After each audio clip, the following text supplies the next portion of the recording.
محترم بزرگوں، دوستوں اور بھائیوں، السلام علیکم ورحمۃ اللہ وبرکاتہ۔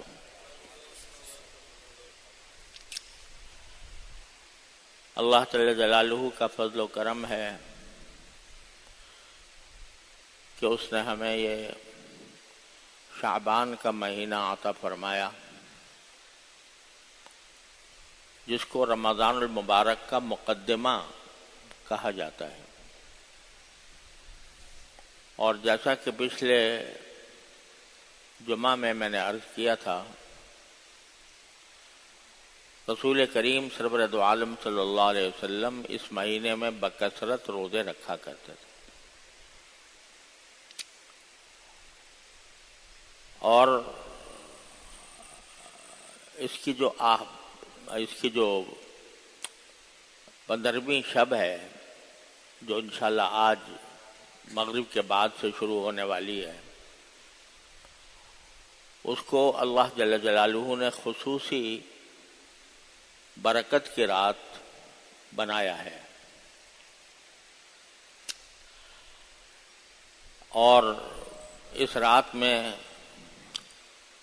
اللہ تبارک و تعالیٰ کی بارگاہ میں حاضر ہو کر زیادہ سے زیادہ عبادت کرنا، یہ بہت موجب اجر و ثواب ہے۔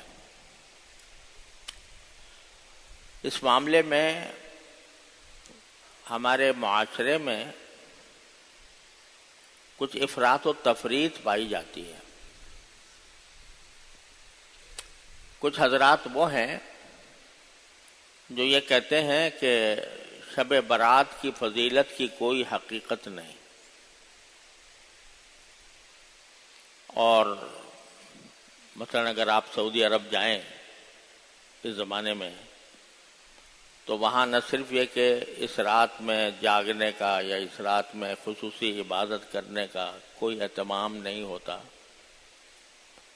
بلکہ اس بات کی تردید کی جاتی ہے کہ شب برات کوئی ایسی رات نہیں ہے جس کے بارے میں کچھ خصوصی احکام دیے گئے ہوں۔ اور وجہ یہ بیان کی جاتی ہے کہ جن روایتوں میں نبی کریم سرور دو عالم صلی اللہ علیہ وسلم سے اس رات کی کوئی فضیلت منقول ہے، وہ سند کے اعتبار سے کمزور اور ضعیف روایتیں ہیں۔ تو ایک طرف تو یہ افراط ہے کہ اس کو بالکل کوئی اہمیت ہی نہیں دی جاتی، اور ان سے متاثر ہو کر بعض حضرات خود ہمارے معاشرے کے اندر بھی بر صغیر میں ایسے پائے جاتے ہیں جو اسی مسلک کے قائل ہیں کہ بھئی شب برات کی کوئی حقیقت نہیں ہے۔ یہ بات اس لیے درست نہیں ہے کہ شب برات کی احادیث ایک مرتبہ میں نے جمع کروائی اپنے ایک ساتھی سے،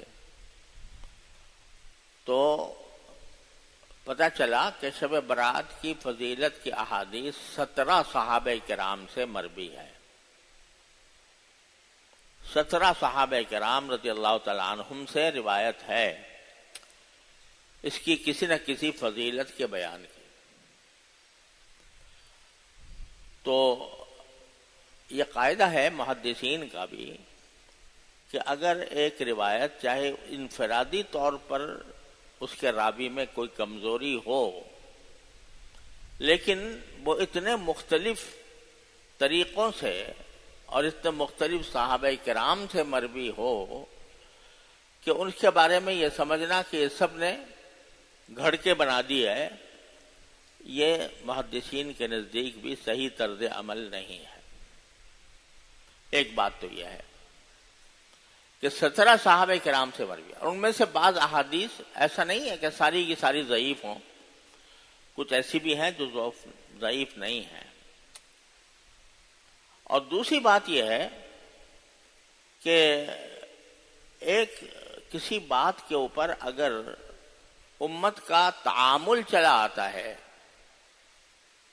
یعنی صحابہ و تابعین کے دور سے لوگ اس کو اہمیت دیتے رہے ہوں اور اس پر عمل کرتے آئے ہوں، تو محض اس وجہ سے کہ بھئی اس کی سند ضعیف ہے اس کو رد نہیں کیا جا سکتا۔ اس لیے یہ بات تو غلط ہے کہ شب برات کی کوئی فضیلت نہیں، کوئی اہمیت نہیں، یہ بات تو درست نہیں ہے۔ البتہ لوگوں نے اس کے اندر کچھ اپنی طرف سے چیزوں کا اضافہ کر دیا۔ حقیقت تو صرف اتنی تھی کہ اس رات میں چونکہ اللہ تبارک و تعالی کی خصوصی رحمتیں متوجہ ہوتی ہیں، لہذا بندہ ان میں اللہ تعالیٰ کی طرف زیادہ سے زیادہ رجوع کرے، نفلیں پڑھے، تلاوت کرے، ذکر کرے، تسبیحات کرے، تو یہ تو بات بالکل اپنی جگہ درست تھی۔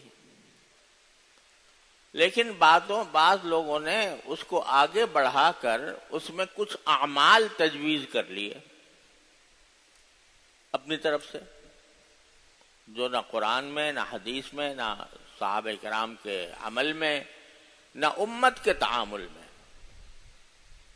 ایسی چیزیں اپنی طرف سے بڑھا لی۔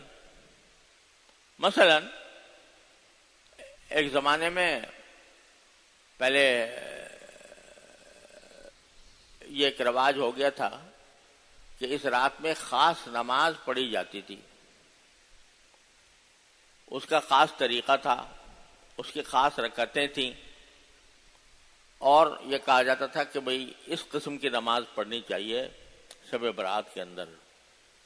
کوئی خاص نماز اپنی طرف سے بنا کر شب برات کا اس کو لازمہ یا خاصہ قرار دے دیا گیا تھا۔ حالانکہ جیسا میں نے ابھی عرض کیا 17 احادیث ہیں شب برات کی فضیلت میں، ان میں سے کہیں بھی کسی بھی حدیث میں کسی نماز کا کوئی خاص طریقہ تجویز نہیں کیا گیا کہ بھئی اس خاص طریقے سے نماز پڑھا کرو۔ تو یہ ایک بدعت پیدا ہو گئی۔ بدعت کس کو کہتے ہیں؟ بدعت کے معنی یہ ہے کہ ایک چیز جو نہ قرآن نے حکم دیا، نہ رسول کریم صلی اللہ علیہ وسلم نے حکم دیا، نہ آپ نے اس پر عمل فرمایا، نہ صحابہ کرام نے اس پر عمل فرمایا، اور اس کو یہ سمجھے کہ یہ بھی ایک دین کا حصہ ہے، دین کا حصہ بنا کر اس کو دین میں شامل کر دیا، اس کا نام ہے بدعت۔ تو یہ جو خاص طرح کی نماز بنائی گئی یہ من گھڑت تھی، خود اپنی طرف سے بنا لی گئی تھی، اس کا کوئی ثبوت نہیں تھا۔ اور نماز بھی کہ جو نماز جو باعث اجر و فضیلت ہوتی ہے وہ ہے جو عام قاعدوں اور اصولوں کے مطابق ہو، کہ بھئی اس میں مثلا 4 رکعتیں ہوتی ہیں تو 2 رکعتوں کے بعد بیچ میں بیٹھا جائے، پھر تیسری رکعت اور چوتھی رکعت بعد میں ادا کی جائے۔ رات کی نماز میں رسول کریم صلی اللہ علیہ وسلم سے جو زیادہ واضح طور پر بات منقول ہے وہ یہ کہ 2 رکعتیں کر کے پڑھی جائیں۔ کوئی 4 پڑھ لے تو کوئی حرج بھی نہیں ہے، ناجائز بھی نہیں ہے، لیکن سنت یہ ہے کہ 2 رکعتیں کر کے پڑھے۔ اب اس نماز میں ایک لمبا سلسلہ قائم کر دیا گیا تھا، اور اس میں خاص صورتیں متعین کر دی گئی تھیں کہ بھئی فلاں رکعت میں یہ صورت پڑھو، فلاں رکعت میں یہ صورت پڑھو، وغیرہ وغیرہ۔ تو یہ سب اپنی طرف سے دین میں اضافہ کر دیا گیا، اسی کا نام بدعت ہے۔ تو ایک تو یہ بالکل لغو بات ہے اور اس کا کوئی ثبوت نہیں ہے۔ الحمدللہ اب ہمارے معاشرے میں اس کا رواج نہیں رہا، لیکن ماضی میں فقہاء کرام نے اس کا ذکر کیا ہے اور اس کی تردید بھی کی ہے۔ اسی طرح بعض لوگوں نے اس رات کے اندر کوئی خاص کھانا پکانے کو بھی ایک لازمہ سمجھ لیا کہ حلوہ ضرور پکے گا شب برات میں، اگر حلوہ نہ پکا تو شب برات ہی نہ ہوئی۔ اب اس کا کوئی دور دور کہیں اس کا تصور نہیں ہے کہ بھئی کوئی خاص قسم کا کھانا شریعت نے آپ کے لیے مصنون کر دیا ہو کہ بھئی یہ خاص قسم کا کھانا پکایا کرو یا کھایا کرو یا ایک دوسرے کو بھیجا کرو. ایسا کچھ شریعت نے کہیں بھی متعین نہیں کیا. یہاں تک کہ عید کا دن آتا ہے تو عید کے دن خوشی منانے کا حکم ہے، اور صرف اتنا ہے کہ بھئی صبح کو 3 کھجوریں نبی کریم سرور عالم صلی اللہ علیہ وسلم تناول فرما لیا کرتے تھے فجر کے بعد. بس یہ نہیں کہ بھئی دوپہر کو یہ پکاؤ اور رات کو یہ پکاؤ یہ کھاؤ. ایسی کوئی شریعت نے ہم پر پابندی عائد نہیں کی.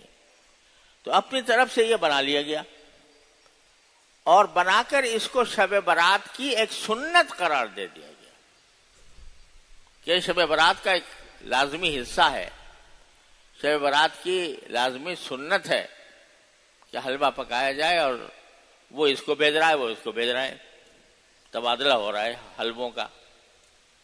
تو اس کو ایک طریقہ بنا لیا گیا جس کی کوئی اصل نہیں. اور ایک لوگوں میں یہ بھی مشہور کر دیا گیا فضول، جس کی کوئی اصل بھی نہیں ہے. مشہور یہ کر دیا گیا کہ نبی کریم سرور عالم صلی اللہ علیہ وسلم کا دندان مبارک شہید ہوا تھا تو اس موقع پر آپ کو نرم غذا کھانے کی ضرورت تھی، لہذا حلوہ آپ نے تناول فرمایا تھا. اب اس کا کوئی جڑ بنیاد نہیں ہے اس بات کی. غزوہ احد میں دندان مبارک شہید ہوا تھا تو وہ اس کا کوئی تعلق شب برات سے نہیں ہے، اور یہ بھی کہیں منقول نہیں کہ اس وقت میں آپ نے کوئی خاص نرم غذا استعمال فرمائی تھی. ہوگی کہ ہو سکتا ہے فرمائی ہو، لیکن کوئی ذکر اس کا نہیں آتا. تو ایسی فضول جھوٹ موٹ روایتیں گھڑ کر کسی چیز کو معمول بنانا یہ بھی شریعت کے مزاج کے خلاف ہے، اس کی بھی کوئی اثر نہیں. اور اس سے بھی بدتر جو رواج پڑ گیا، اللہ کا شکر ہے اب اس میں کمی آ رہی ہے کہ بھئی اس میں آتش بازی کی جائے، اس میں چراغاں کیا جائے اور آتش بازی کی جائے، اور اس آتش بازی کے اندر ہر طرح کے آلات استعمال کیے جاتے ہیں، ہر طرح کی چیزیں استعمال کی جاتی ہیں. پہلے تو اس کا بہت زیادہ رواج تھا، اور آپ لوگوں کی تو یاد نہیں ہوگا، ہم نے اپنے نوجوانی میں دیکھا تھا کہ جو یہ ہمارا صدر میں جو بوہری بازار ہے وہ پورا کا پورا جل کر راکھ ہو گیا تھا اس رسم بد کی وجہ سے کہ آتش بازی کی جاتی تھی. اور آتش بازی کے اندر ظاہر ہے کہیں نہ کہیں کوئی آگ کا کوئی ٹکڑا، آگ کا کوئی انگارہ، کوئی چنگاری کہیں جا کر لگ گئی، اس سے آگ بھڑک اٹھی تو بہت بڑا المیہ پیش آیا تھا، پورا بازار کا بازار جل گیا تھا. تو اس کی بھی کوئی اصل نہیں. یہ در حقیقت کچھ ہندوانہ رسمیں ہمارے معاشرے میں در آئی ہیں، اس وجہ سے کہ سالہ سال ہم نے ہندوستان میں اس طرح گزارے کہ ہم ہندوؤں کے ساتھ رہتے تھے، تو بہت سی ہندوانہ رسمیں بھی ہمارے اندر آ گئی تھیں. تو ہندوؤں کے یہاں ایک دیوالی کی رسم ہوتی ہے جس میں آگ جلائی جاتی ہے، وہ چراغ جلائے جاتے ہیں. تو اسی سے شاید متاثر ہو کر مسلمانوں نے کہا چلو ہم بھی یہ کام کرنا شروع کر دیں. اور میں کیا عرض کروں، دیوبند میں جو ساری اکابر کا مرکز تھا اور جہاں سے بدعتوں کا خاتمہ ہوا ہے، وہاں ایک زمانے میں شب برات میں ایک جنگ ہوا کرتی تھی، باقاعدہ جنگ. شہر کو 2 حصوں میں تقسیم کر لیا جاتا تھا. ایک حصہ ایک فریق اور دوسرا حصہ دوسرا فریق، دونوں کے درمیان جنگ ہوتی تھی اور ساری رات جاری رہتی تھی۔ ہمارے اکابر علماء دیوبند نے اس کے اوپر نکیر بھی کی، لیکن یہ سلسلہ اللہ کا شکر ہے وہ بند ہو گیا قصہ۔ تو غلط طرح طرح کی چیزیں شب برات کے ساتھ منسوب کر دی گئی ہیں جن کی کوئی حقیقت نہیں ہے، اور نہ صرف یہ کہ حقیقت نہیں ہے بلکہ ان کو ان میں سے بعض چیزوں کا پر عمل کرنا الٹا گناہ کا موجب ہے۔ یہ آتش بازی اسی طرح کی چیز ہے۔